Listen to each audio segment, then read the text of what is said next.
For centuries, royalty ruled under one belief, that their power was ordained, untouchable, unquestionable, eternal. But history tells a different story. Kings were dragged from palaces, queens were paraded through streets, emperors were humiliated, imprisoned, executed, and erased. Tonight, we examine 8 of the most brutal, consequential, and infamous royal deaths in history. Not legends, not myths, but documented endings where crowns offered no protection. Cleopatra, Queen of Egypt, 30 BC. Power lost, empire ended, death disputed. Cleopatra VII was not simply a queen. She was the final ruler of the Ptolemaic dynasty and the last true pharaoh of Egypt. Intelligent, multilingual, politically ruthless, she aligned herself with Roman power to protect her throne. First Julius Caesar, then Mark Antony. But Rome does not tolerate rivals forever. Defeat and capture. In 31 BC, Antony and Cleopatra were defeated by Octavian at the Battle of Actium. Antony would later take his own life, believing Cleopatra already dead. Cleopatra, however, was alive and captured. Octavian planned to parade her through Rome as a trophy, a living symbol of conquest, humiliation, and submission. To Cleopatra, this fate was worse than death. The death. On August 12, 30 BC, Cleopatra was found dead in her chambers. The official account claims suicide, possibly by an asp, a cobra, or poisoned implement. But the truth remains debated. No snake was ever recovered. No witnesses saw the act. And Octavian benefited enormously from her silence. Whether suicide or assassination, one thing is certain: Cleopatra's death ended pharaonic Egypt forever. Her body was buried in secrecy, her kingdom absorbed into Rome, her legacy reduced to rumor, myth, and propaganda. The queen died, and an empire vanished with her. Charles I, King of England, 1649. The first reigning monarch legally executed by his own people. Charles I believed deeply in the divine right of kings, that monarchs answered only to God. His subjects disagreed. Years of taxation, religious conflict, and authoritarian rule plunged England into civil war. By 1648, Charles had lost. He was captured, put on trial, and accused of treason against his own nation. The unthinkable sentence. No English king had ever been tried by a court, let alone convicted. Charles refused to recognize the authority of the tribunal. He never entered a plea. It did not matter.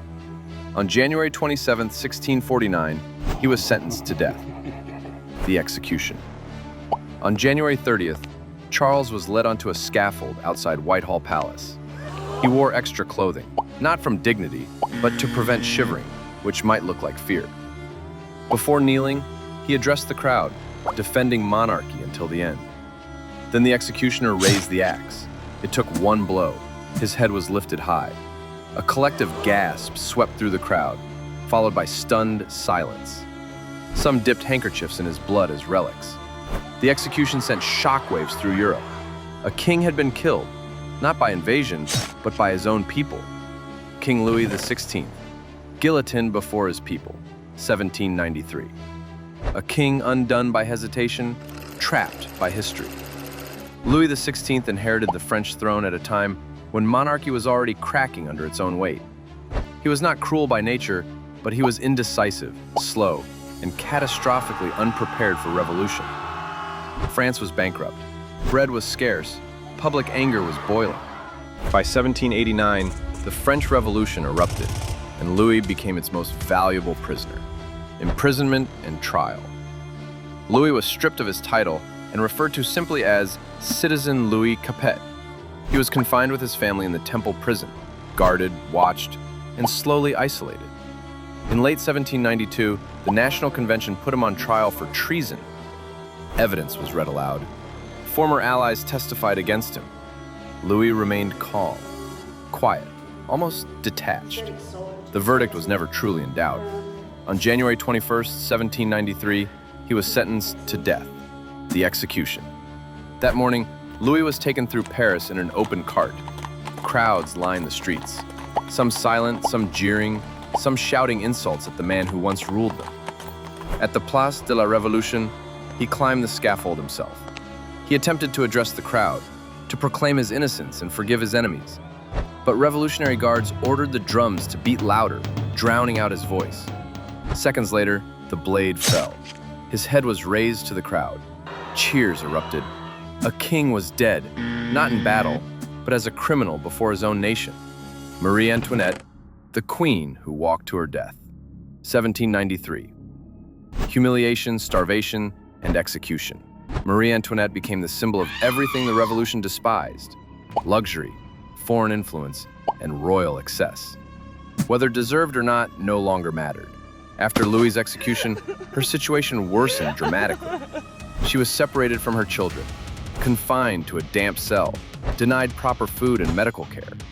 Her health deteriorated rapidly. The trial. Marie Antoinette was brought before a revolutionary tribunal in October 1793. The charges were vicious: espionage, treason, and even incest involving her own son. She defended herself calmly, but the trial was a formality. The crowd had already decided her fate. The final walk. On October 16th, Marie Antoinette was taken to the guillotine, not in a private carriage, but in an open cart. Her hair had turned white, her body was weak. Her posture, however, remained composed. As she stepped onto the scaffold, she accidentally trod on the executioner's foot. Her final words were simple: "Pardon me, sir. I meant not to do it." The blade fell moments later. The former Queen of France was dead. Her body was buried in an unmarked grave. Mary, Queen of Scots, executed after 19 years of imprisonment, 1587. A crown worn in chains. Mary Stuart became Queen of Scotland at just 6 days old. By adulthood, she was intelligent, charismatic, and dangerously close to the English throne, a Catholic monarch in a violently Protestant era. To Queen Elizabeth I of England, Mary was not just a relative, she was a threat: flight and captivity. After years of political chaos in Scotland, Mary fled south in 1568, seeking protection from Elizabeth. Instead of refuge, she found imprisonment. For 19 years, Mary was moved from castle to castle, constantly watched, constantly isolated. She was allowed servants, correspondence, and books, but no freedom. Over time, letters intercepted by English intelligence implicated her in plots to overthrow Elizabeth. Whether Mary directly ordered Elizabeth's assassination remains debated. What mattered was that England finally had justification: the trial. In 1586, Mary was tried for treason. She denied the authority of the court, arguing she was a foreign queen and not subject to English law. The verdict was already decided. Elizabeth hesitated to sign the death warrant, aware that executing a crowned queen could destabilize every monarchy in Europe. Eventually, she signed. The execution. On February 8, 1587, Mary was led into the Great Hall at Fotheringhay Castle. She wore a black gown, which she removed to reveal crimson beneath, the color of Catholic martyrdom. She knelt calmly, prayed, and placed her head on the block. The executioner raised his axe. The first blow struck her shoulder. The second nearly severed her neck. It took 3 blows to complete the execution. When the executioner lifted her head, the wig detached, revealing her natural hair completely gray. Gasps filled the hall. A queen had been reduced to a spectacle. Emperor Maximilian I of Mexico, executed by firing squad, 1867. An emperor abandoned by everyone. Maximilian of Habsburg was never meant to rule Mexico. He was installed by Napoleon III as a European puppet emperor during a French-backed intervention. Idealistic and naive, Maximilian believed he could unite Mexico. He could not. Collapse of an empire. When French troops withdrew, Maximilian was left exposed. Republican forces quickly gained ground. In 1867, Maximilian was captured in Querétaro. Despite appeals from European monarchs, including Victor Hugo and Queen Victoria, the Mexican government refused clemency. They wanted a message sent: the execution. On June 19, 1867, Maximilian was led before a firing squad alongside 2 loyal generals. He reportedly gave coins to the soldiers, asking them to aim carefully so his mother would not see his face destroyed. Shots rang out. Maximilian fell. A foreign emperor died on foreign soil, not in a palace, but before rifles raised by the people who rejected him. King Richard III, killed in battle, humiliated in death. 1485. The last English king to die on the battlefield. Richard III was King of England for just 2 years, and history did him few favors. Shakespeare portrayed him as a twisted villain. Political enemies painted him as a tyrant, but archaeology would later reveal something else. A man who fought until the very end. The Battle of Bosworth Field. On August 22, 1485, Richard faced Henry Tudor in a decisive clash for the English crown. When his army began to crumble, Richard made a desperate choice. He charged, not away, not to safety, but directly toward Henry Tudor himself, hoping to end the battle with a single kill. He nearly succeeded. The death. Richard was surrounded, pulled from his horse, and slaughtered. Modern forensic analysis of his skeleton revealed at least 11 battle wounds, including deep cuts to the skull, stab wounds to the pelvis, and injuries to the hands consistent with defensive blows. One final strike shattered the base of his skull, likely the killing blow. But the humiliation didn't end there. Aftermath.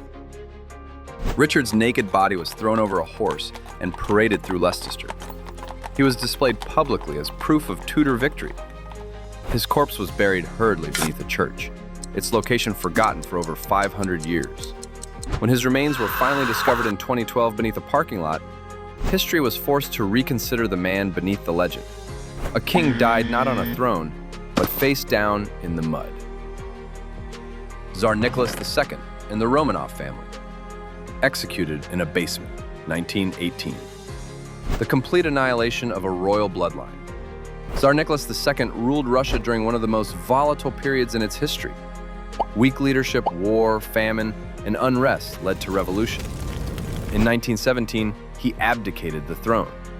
The Romanov dynasty, over 300 years old, was finished, but the revolution wasn't done with them yet. Imprisonment. Nicholas, his wife Alexandra, and their 5 children were held under house arrest.